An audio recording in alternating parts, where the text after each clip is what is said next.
हरि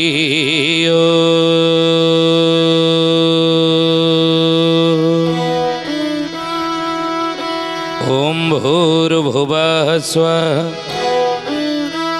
तत्सवितुर्वरेण्यं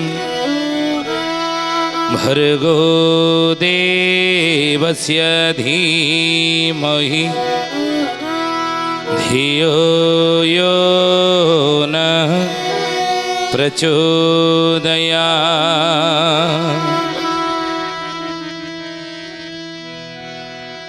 ध्यानमूलं गुरुर्मूर्ति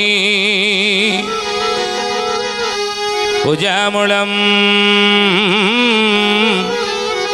गुरुर्पदं मंत्रमूलं गुरुर्वाक्यं मोक्षमूलं गुरुर्कृपा।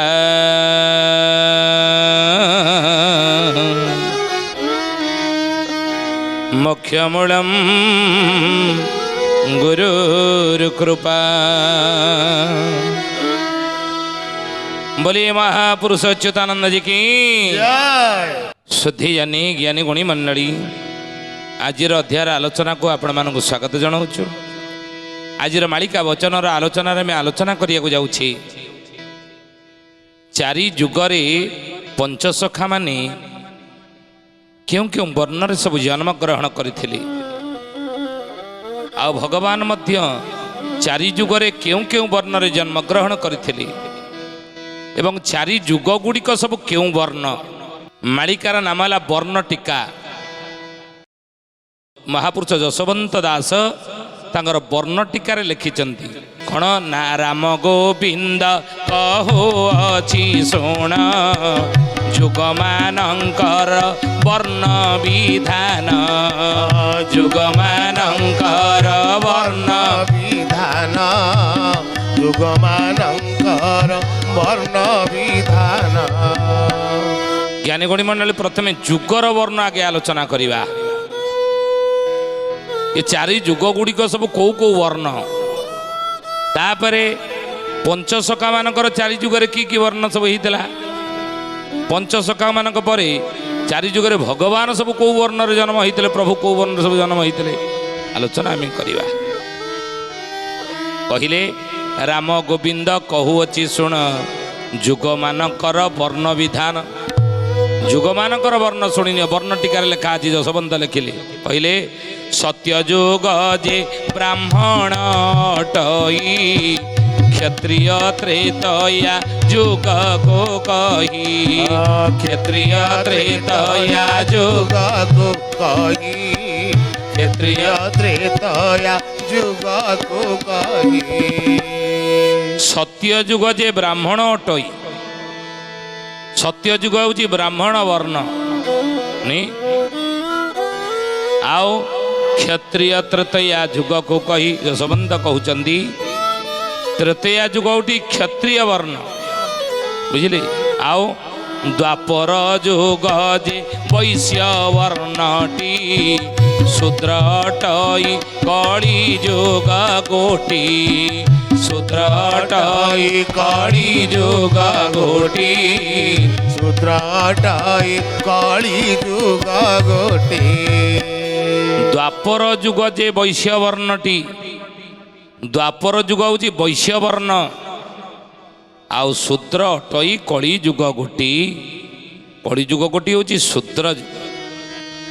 आमे कहूनु हे ज्ञानी गुणी मंडली आगो महापुरुष जशवंत दास तांगर मालिकार नाम है वर्ण टीका ये लिखिंट। अच्छा यदि जुग मान सब हेले यही वर्ण किंतु हे सुदेन पंचसखा मानी चारि जुगरे क्यों क्यों वर्ण रे जन्म होइछन। पंच कली जुगरे जी अच्युत अनंत जशवंत जगन्नाथ बलराम। सत्य जुगरे सी कौन थे ना स्वयंभू नारद अगस्ती गार्गव एवं कृपाजल ऋषि थे। कली जुगरे जी पंचसखा हे ज्ञानी गुणी मंडली। तृतीया जुगरे से कौन कौन थे ना कौन थिला नल नील सुषेण जाम्बव हनुमान थिला। କଳି ଯୁଗରେ ଯିଏ ପଞ୍ଚସଖା, ଦ୍ୱାପର ଯୁଗରେ ତାଙ୍କ ନାଁ କ'ଣ ଥିଲା ନା ଦାମ ସୁଦାମ ସୁବଳ ସୁବାହୁ ଶ୍ରୀବତ୍ସ, ଏଇ ନାଁ ତାଙ୍କର ଥିଲା। ଆଉ କଳି ଯୁଗରେ ଅଚ୍ୟୁତ ଅନନ୍ତ ଯଶୋବନ୍ତ ଜଗନ୍ନାଥ ବଳରାମ ହେଇଛନ୍ତି। ଇଏ ହେଉଛନ୍ତି ଚୈତନ୍ୟଙ୍କର ପଞ୍ଚସଖା। କିନ୍ତୁ ଆଧୁନିକ ଯୁଗର ପଞ୍ଚସଖା କିଏ ନା ଗୋଦାବରୀଶ ମିଶ୍ର, ଗୋପବନ୍ଧୁ ଦାସ, ନୀଳକଣ୍ଠ ଦାସ, ଆଚାର୍ଯ୍ୟ ହରିହର ଦାସ ଏବଂ ପଣ୍ଡିତ କୃପାସିନ୍ଧୁ ମିଶ୍ର। ଇଏ ହେଉଛନ୍ତି ଆଧୁନିକ ଯୁଗର ପଞ୍ଚସଖା। କିନ୍ତୁ ଏ ପୁରାତନ ଯୁଗର ପଞ୍ଚସଖା ଚୈତନ୍ୟଙ୍କ ପଞ୍ଚସଖା ହେଲେ ଅଚ୍ୟୁତ ଅନନ୍ତ ଯଶୋବନ୍ତ ଜଗନ୍ନାଥ ବଳରାମ। ଇଏ ଦ୍ୱାପର ଯୁଗରେ ଦାମ ସୁଦାମ ସୁବଳ ସୁବାହୁ ଶ୍ରୀବତ୍ସ ଥିଲେ। ଆଚ୍ଛା, କେଉଁ ବର୍ଣ୍ଣରେ ଜନ୍ମ ହେଇଥିଲେ? ସୁଧେୟାନି ଚାରି ଯୁଗ ଗୁଡ଼ିକର ବର୍ଣ୍ଣ ଆମେ କହିଲେ, ତେଣୁ ପଞ୍ଚସଖା ମାନେ ଚାରି ଯୁଗରେ କେଉଁ କେଉଁ ବର୍ଣ୍ଣରେ ଜନ୍ମ ହେଇଥିଲେ, ଯାହାକୁ ମହାପୁରୁଷ ଯଶୋବନ୍ତ ଦାସ ତାଙ୍କର ଉଦୟ କାହାଣୀରେ ଲେଖିଲେ। ଉଦୟ କାହାଣୀରେ କ'ଣ ଲେଖିଲେ? କହିଲେ ସତ୍ୟ ଯୋଗେ ଆମ୍ଭେ ବ୍ରାହ୍ମଣ ହେଲୋ, ତପ ଯୋଗରେ ଋଷି ବୋଲାଇଲୋ, ତପ ଯୋଗରେ ଋଷି ବୋଲାଇଲୁ, ତପ ଯୋଗରେ ଋଷି। ବୋଲାଇଲୁ। ଯଶୋବନ୍ତ ଦାସ କହିଲେ, ମାଳିକାର ନାମ ହେଲା ଉଦୟ କାହାଣୀ। ଆମେ କହୁନୁ, ଜ୍ଞାନଗୁଣୀ ମଣ୍ଡଳୀ ପ୍ରମାଣ ଦେଉଛୁ। କହିଲେ ସତ୍ୟ ଯୁଗେ ଆମେ ବ୍ରାହ୍ମଣ ହେଲୁ, ଆଉ ତପ ଯୋଗରେ ଋଷି ବୋଲାଇଲୁ। ତପସ୍ୟା କରିକି ଋଷି ଆମେ ସବୁ ହେଲୁ। ନାଇଁ, ସ୍ୱୟଂଭୂ ନାରଦ ଗାର୍ଗବ ଅଗସ୍ତ୍ୟ କୃପାଜଳ ଋଷି ବ୍ରାହ୍ମଣ କୂଳରେ ଜନ୍ମ ହେଲେ। ସତ୍ୟ ଯୁଗ ଚାଲିଗଲା, ଆସିଲା ତ୍ରେତୟା ଯୁଗ। ପଞ୍ଚସଖା ମାନଙ୍କର ଜନ୍ମ ହେଲା। ପ୍ରଭୁ ରାମଙ୍କର ଅବତାର ହେଇଥିଲା। ପ୍ରଭୁ ରାମ ଅବତାର ବେଳେ ପଞ୍ଚସଖା ମାନେ ଜନ୍ମ ହେଇଥିଲେ। କେଉଁ କେଉଁ ନାମରେ? ନଳ, ନୀଳ, ସୁଷେଣ, ଜାମ୍ବବ, ହନୁମାନ ରୂପରେ ଜନ୍ମ ହେଲେ। କେଉଁ ବର୍ଣ୍ଣରେ ଜନ୍ମ ହେଲେ? କହିଲେ ତ୍ରେତୟା ଯୁଗରେ କ୍ଷତ୍ରିୟ ସାର, ବୃକ୍ଷ କପି ବର୍ଣ୍ଣ ଅଟେ ଆମ୍ଭର, ବୃକ୍ଷ କପି ବର୍ଣ୍ଣ ଅଟେ ଆମ୍ଭର, ବୃକ୍ଷ କପି। ବର୍ଣ୍ଣ ଅଟେ ଆମ୍ଭର। କହିଲେ ତ୍ରେତୟା ଯୁଗରେ କ୍ଷତ୍ରିୟ ସାର। ତ୍ରେତୟା ଯୁଗଟି ହେଉଛି କ୍ଷତ୍ରିୟ, ବୁଝିଲେ? ସେଇଭଳି ଆଉ ରୁକ୍ଷ କପି ବର୍ଣ୍ଣ, ରୁକ୍ଷ କପି ବର୍ଣ୍ଣ ଅଟେ ଆମ୍ଭର। କପି ହେଲୁ, ବାନର ସବୁ ହେଲୁ। ପଞ୍ଚସଖା ମାନେ କହୁଛନ୍ତି ଆମେ ତ୍ରେତା ଯୁଗରେ ସବୁ ବାନର ହେଲୁ, ରୁକ୍ଷ କପି ବର୍ଣ୍ଣ ଧାରଣ କଲୁ। କେଉଁ ବର୍ଣ୍ଣରେ ଜନ୍ମ ହେଲୁ? ବୋଲିଏ ମହାପୁରୁଷ ଅଚ୍ୟୁତାନନ୍ଦ ଜୀ କି। କେଉଁ ବର୍ଣ୍ଣରେ ଜନ୍ମ ହେଲୁ? ନା କ୍ଷତ୍ରିୟ ଯୁଗରେ କ୍ଷତ୍ରିୟ ରସେ, ଯୁଗ କଟାଇଲୁ ଶ୍ରୀରାମ ପାଶେ, ଆଉ ଯୁଗ କଟାଇଲୁ ଶ୍ରୀରାମ ପାଶେ, ଯୁଗ କଟାଇଲୁ ଶ୍ରୀରାମ ପାଶେ। କ୍ଷତ୍ରିୟ ଯୁଗରେ କ୍ଷତ୍ରିୟ ରସେ, ଯୁଗ କଟାଇଲୁ ଶ୍ରୀରାମ ପାଶେ।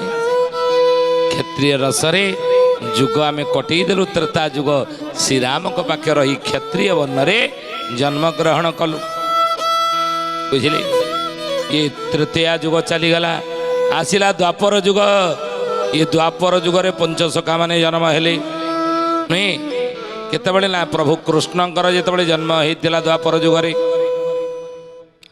ପୂର୍ଣ୍ଣ ବ୍ରହ୍ମ ରୂପରେ ପୂର୍ଣ୍ଣ କଳାରେ ପ୍ରଭୁ ଯେତେବେଳେ କୃଷ୍ଣ ଅବତାର ନେଲେ ଦ୍ୱାପର ଯୁଗରେ, ନା ମହାପୁରୁଷ କହୁଛନ୍ତି କି ଦ୍ୱାପର ଯୁଗରେ ଗୋପାଳ ହେଲୋ, ନିତ୍ୟ ଲୀଳା ମାନ ପ୍ରକାଶ କଲୁ, ଆଉ ନିତ୍ୟ ଲୀଳା ମାନ ପ୍ରକାଶ କଲୁ, ନିତ୍ୟ ଲୀଳା ମାନ ପ୍ରକାଶ କଲୁ। ଦ୍ୱାପର ଯୁଗରେ ଗୋପାଳ ହେଲୁ, ନିତ୍ୟ ଲୀଳା ମାନ ପ୍ରକାଶ କଲୁ।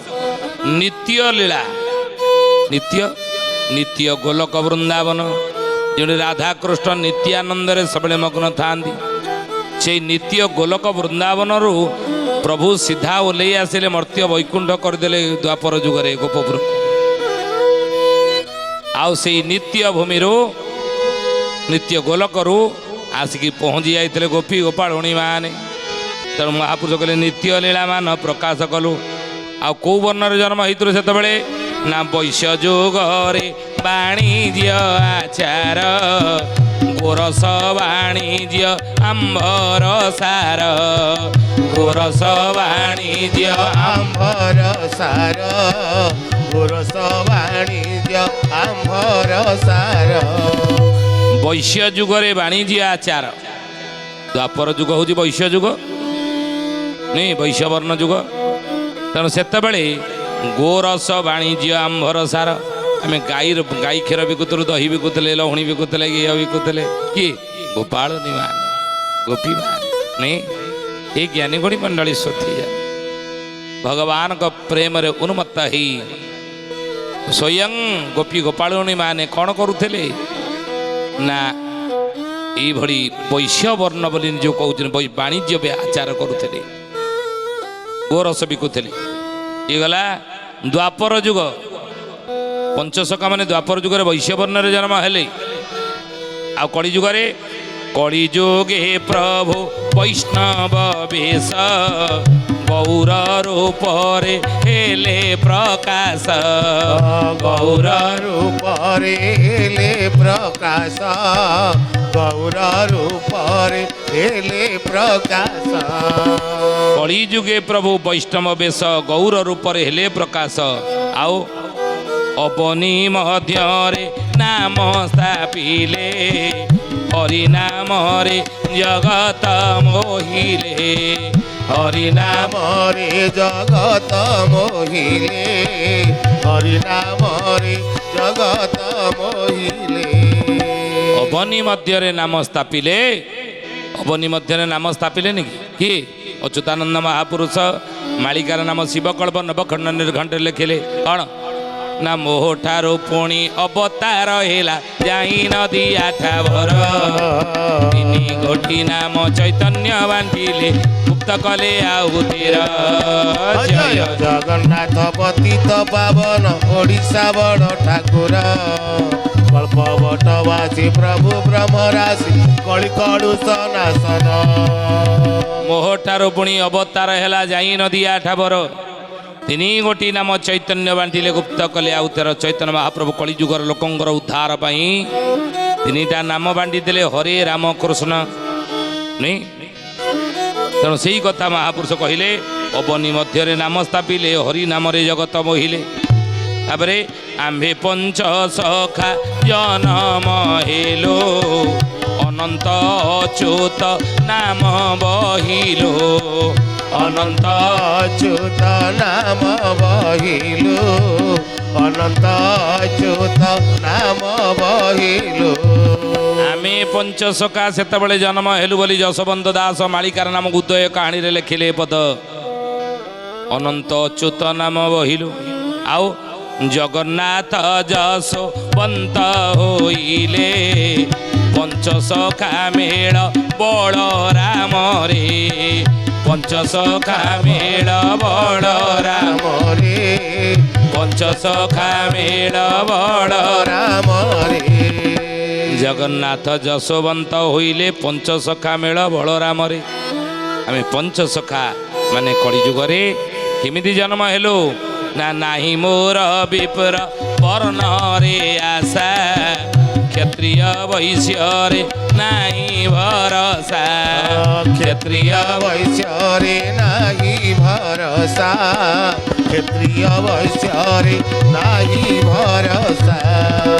ତାହେଲେ କୋଉ ବର୍ଣ୍ଣରେ ଆମେ କଳିଯୁଗରେ ଜନ୍ମ ହେଲୁ ପଞ୍ଚସଖା ମାନେ? ଶୁଣ ରାମଚନ୍ଦ୍ର ଗୋପ କୁମାର ଶିବାମ୍ବର ଶ୍ରୀକୃଷ୍ଣ ପୟର ଶିବାମ୍ବର ଶ୍ରୀକୃଷ୍ଣ ପୟର ଶିବାମ୍ବର ଶ୍ରୀକୃଷ୍ଣ ପୟର।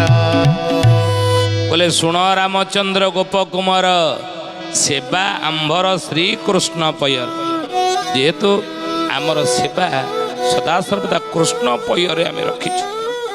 ବିଭିନ୍ନ ବର୍ଣ୍ଣରେ ଜନ୍ମ ହେଇଥିଲେ ମଧ୍ୟ ଆମେ ସେବା ରଖିଛୁ। ସଦା ମନ ମୁନ ଚୈତନ୍ୟ କୃଷ୍ଣ ପାଦ ପଦ୍ମରେ ଆମେ ଲଗେଇଛୁ ନାଇଁ।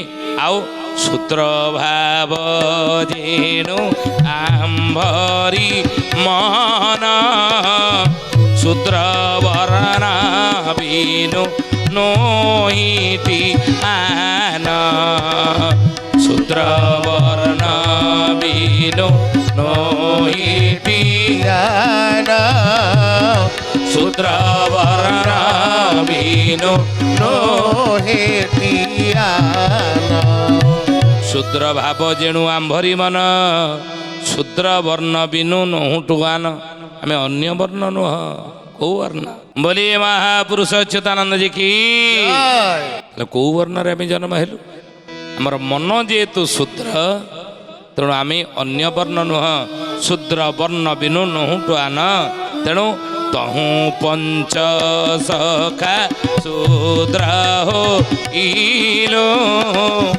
ଜ୍ୟେଷ୍ଠ କନିଷ୍ଠ ପାରି ନ ପାରିଲୋ ଜ୍ୟେଷ୍ଠ କନିଷ୍ଠ ପାରି ନ ପାରିଲୁ ଜ୍ୟେଷ୍ଠ ଗରିଷ୍ଠ ପାରି ନ ପାରିଲୁ ତହୁଁ ପଞ୍ଚ ସଖା ଶୂଦ୍ର ହୋଇଲୁ ଜ୍ୟେଷ୍ଠ କନିଷ୍ଠ ବାରି ନ ପାରିଲୁ ଜ୍ୟେଷ୍ଠ କଲେ ବଡ଼ କନିଷ୍ଠ କଲେ ସାନ କିଏ ଆମ ପାଞ୍ଚ ଜଣଙ୍କ ଭିତରେ କିଏ ବଡ଼ ଜାତି କିଏ ସାନ ଜାତି ୟାକୁ ଆମେ ବାରି ପାଇଲୁ ନାହିଁ କାହିଁକି ଯେହେତୁ ଆମର ମନଟାକୁ ଆମେ ଶୂଦ୍ର କରିଦେଲୁ ସଦାସର୍ବଦା କୃଷ୍ଣ ପୟରେ ମନମୁନକୁ ଆମେ ରଖିଲୁ ତ ନିଜକୁ ଆମେ ଶୂଦ୍ର ବୋଲି ଭାବିଲୁ କହିଲେ ପଞ୍ଚ ସଖା ମାନେ ବ୍ରାହ୍ମଣ ନୋହୁଁ ବୈଶ୍ୟ କ୍ଷତ୍ରିୟ ଅବାହେ ବୋକାହୁଁ ବୈଶ୍ୟ କ୍ଷତ୍ରିୟ ଅବାହେ हे बोकाहो ବୈଶ୍ୟ କ୍ଷତ୍ରିୟ ଅବାହେ हे बोकाहो ପଞ୍ଚ ସଖା ମାନେ ଆମେ ବ୍ରାହ୍ମଣ ନୋହୁଁ ଆମେ କି ନା ବୈଶ୍ୟ କ୍ଷତ୍ରିୟ ଅବାହେ ବୋକାହୁଁ ବ୍ରାହ୍ମଣ ଯଦି ବର୍ଷ୍ୟ କ୍ଷତ୍ରିୟ ବା ଆମେ କାହିଁକି ଯାଉ ତାହେଲେ ଆମେ କିଏ ନା ତିନି ବର୍ଣ୍ଣ ସେବା କରିବା ପାଇଁ ଶୂଦ୍ର କ୍ଷିତିରେ ଯେ ଉଦୟ ହୋଇ ଶୂଦ୍ର କ୍ଷିତିରେ ଯେ ଉଦୟ होई ଶୂଦ୍ର କ୍ଷିତିରେ ଯେ ଉଦୟ दया होई ତିନି ବର୍ଣ୍ଣ ସେବା କରିବା ପାଇଁ ଶୂଦ୍ର କ୍ଷିତିରେ ଯେ ଉଦୟ ହୋଇ ଏ ତିନି ବର୍ଣ୍ଣର ସେବା କରିବା ପାଇଁ ଶୂଦ୍ର କ୍ଷିତିରେ ଜନ୍ମଗ୍ରହଣ କରିଛି ତ ଆମେ ପଞ୍ଚସଖା ମାନେ ତେଣୁ ପଞ୍ଚସଖା ଶୂଦ୍ର ଆମେ ହେଇଗଲୁ ବୁଝିଲେ ନାହିଁ ମୋର ବିପ୍ର ବର୍ଣ୍ଣରେ ଆଶା କ୍ଷତ୍ରିୟ ବୈଶ୍ୟରେ ନାହିଁ ଭରସା ସାନ ହେଲେ ମନ ସରୁଆ ହୋଇ ତହୁଁ ଅଛୁ ତଜେ ଶୂଦ୍ର ବୋଲାଇ ଶୂଦ୍ର ବର୍ଣ୍ଣରେ ସେବା ପ୍ରାପ୍ତ ହୋଏ ଅହଙ୍କାର ନାହିଁ ଶୂଦ୍ରର ଦେ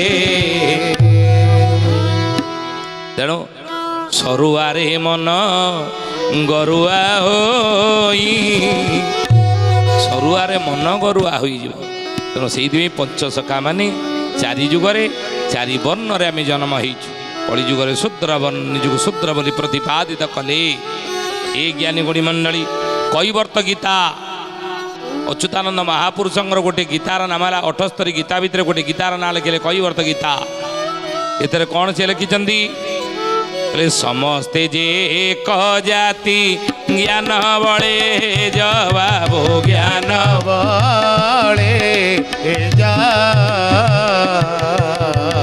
ସଂସାର ଚଢ଼ିବା ପାଇଁ କରିଛି ବାଣିଜ୍ୟ ବାବୁ କରି କରିଛି ବାଣିଜ୍ୟ ସମସ୍ତେ ଯେ ଏକ ଜାତି ଜ୍ଞାନ ବଳେ ହେଜ ଅଚ୍ୟୁତାନନ୍ଦ ମହାପୁରୁଷ ଲେଖିଛନ୍ତି କୈବର୍ତ୍ତ ଗୀତାରେ ଏହି ପଦଟି ସଂସାର ଚଳିବା ପାଇଁ କରିଛି ବାଣିଜ୍ୟ ଭଗବାନ ଏ ସଂସାରକୁ ଚଳିବା ପାଇଁ ଏଭଳି ବ୍ୟବସ୍ଥା କରିଛନ୍ତି ଅର୍ଜୁନକୁ ଭଗବାନ ବୁଝେଇ ନାହାନ୍ତି ଗୀତାରେ ରେ ଅର୍ଜୁନ ଚାତୁର୍ବର୍ଣ୍ଣମୟା ସୃଷ୍ଟ ଇଏ ଗୁଣ କର୍ମ ବିଭାଗ ଗୁଣ କର୍ମ ଅନୁସାରେ ମୁଁ ଚାରି ଜାତି ତିଆରି କରିଛି ହେ ଅର୍ଜୁନ ତେଣୁ ଇଏ ପଞ୍ଚସଖା ମାନେ କଳି ଯୁଗରେ ଏଇ ବର୍ଣ୍ଣରେ ଜନ୍ମ ହେଲେ, ନିଜକୁ ଶୂଦ୍ର ବୋଲି କହିଲେ। ତାହେଲେ ଚାରି ଯୁଗରେ ଭଗବାନ କେଉଁ ବର୍ଣ୍ଣରେ ଜନ୍ମ ହେଇଛନ୍ତି? ଯୁଗ ଗଲା, ଚାରି ଯୁଗ ହେଲା ଚାରି ବର୍ଣ୍ଣ। ପଞ୍ଚସଖା ମାନେ ହେଲେ ଚାରି ଯୁଗରେ ଚାରି ବର୍ଣ୍ଣରେ ଜନ୍ମ। ତ ସେଇଭଳି ଭଗବାନ ଚାରି ଯୁଗରେ କେଉଁ କେଉଁ ବର୍ଣ୍ଣରେ ଜନ୍ମ ହେଇଛନ୍ତି? ନା ସତ୍ୟ ଯୁଗରେ କୃଷ୍ଣ ବଲ୍ଲଭ ବ୍ରାହ୍ମଣ ଘରେ ପ୍ରଭୁ ଜନ୍ମ ହେଇଥିଲେ। ତ୍ରେତୟା ଯୁଗରେ ଅଯୋଧ୍ୟାରେ ଦଶରଥ ଘରେ କ୍ଷତ୍ରିୟ କୂଳରେ ପ୍ରଭୁ ରାମ ଜନ୍ମ ହେଇଥିଲେ। ଦ୍ୱାପର ଯୁଗରେ ବୈଶ୍ୟ କୂଳରେ ଜନ୍ମ ହେଇଥିଲେ ପ୍ରଭୁ କୃଷ୍ଣ ଦେବକୀ ବସୁଦେବଙ୍କ ଗର୍ଭରୁ। ଆଉ କଳି ଯୁଗରେ ଜନ କୋଳେ ଜଗା ନର ରୂପ ଧରି ରଖିଛି ନିଘା ସେ ତ ଭକତ ଉଦ୍ଧାର ପଘା ସୁଜନେ ସେ ତ ଭକତ ଉଦ୍ଧାର ପଘା ସୁଜନେ ହରିଜନ କୋଳେ ଜଗା ନର ରୂପ ଧରି ରଖିଛି ନିଗା ଯାଇ ଫୁଲଲୋ ସେ ତ ଭକତ ଉଦ୍ଧାର ପଘା। ପ୍ରଭୁଙ୍କର ଏକ ଜନ୍ମ, କଳିକିଙ୍କର ଏକ ଗୋଟିଏ ଯୁଗରେ ଗୋଟିଏ ଅବତାର, ଅନେକ ଅବତାର ହେଇଛନ୍ତି, ଏକ ଅବତାର ମହାପୁରୁଷ କହିଲେ ହରିଜନ କୋଳେ ଜଗା। ବୁଝିଲେ? ତେଣୁ ହେ ସୁଧୀଜନୀ, ଆଜି ତ ସମୟ ହେଇଛି, ତ ଆସନ୍ତୁ ବାଣୀକି ବିରାମ ଦେବା ପ୍ରଭୁଙ୍କର ନାମ ନେଇ। କିନ୍ତୁ ତା ପୂର୍ବରୁ ଜଣେ ଭକ୍ତର ନାଁ କହିବା। କିଏ ସେ ଭକ୍ତ, କ'ଣ ତାର ନାଁ, କୋଉଠି ତାର ଜନ୍ମ ହେଇଥିବ?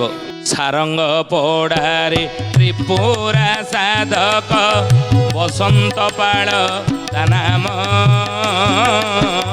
ବନମାଳି ପୁରେ ବକ୍ରତୁଣ୍ଡି ଯନ୍ତ୍ର ଏ ଅଟେ ଗୁପ୍ତ ମରମ ଏ ଅଟେ ଗୁପ୍ତ ମରମ ହେ ସୁଜନେ ଏ ଅଟେ ଗୁପ୍ତ ମରମ ଏ ଅଟେ ଗୁପ୍ତ ମରମ ହେ ସୁଜନେ ଏ ଅଟେ ଗୁପ୍ତ ମରମ। ସାରଙ୍ଗପଡ଼ା ଗ୍ରାମରେ ତ୍ରିପୁରା ସାଧକ ବସନ୍ତପାଳ ନାମରେ ଜଣେ ଭଗତ ଜନ୍ମ ହେଇଥିବ ବୋଲି ଅଚ୍ୟୁତାନନ୍ଦ ମହାପୁରୁଷ ଭକ୍ତ ତାଲିକାରେ ନାଁ ଲେଖିଥିଲେ। ଜ୍ଞାନୀଗୁଣୀ ମଣ୍ଡଳୀ ଭକ୍ତ ନାଁ କହିଲୁ ଆପଣ ଠାବ କରିବେ। ସମୟ ହେଇଛି ବାଣୀକି ବିରାମ ଦେବା। ସେ ପ୍ରଭୁଙ୍କର ନାମ ନେଇ ରଘୁପତି ରାଘବ ରାଜା ରାମ ପତିତ ପାବନ ସୀତାରାମ ବୋଲୋ ରଘୁପତି ରାଘବ ରାଜା ରାମ ପତିତ ପାବନ ସୀତାରାମ सीताराम सीताराम भज प्यारे तो सीताराम ओ सीताराम सीताराम भज प्यारे तू सीताराम रघुपति राघव राजा राम पतित पावन सीताराम बोलो रघुपति राघव राजा राम पतित पावन सीताराम। सुधीजनी आज आसंतो बाणीके ठारे विराम देवा। पुणी आसंदा अध्याय भेट हेबा। रहुचु हरिओम शांति शांति शांति सर्वारिष्ट सुशांतिर्भवतु। प्रार्थना आम आनंदर उत्स।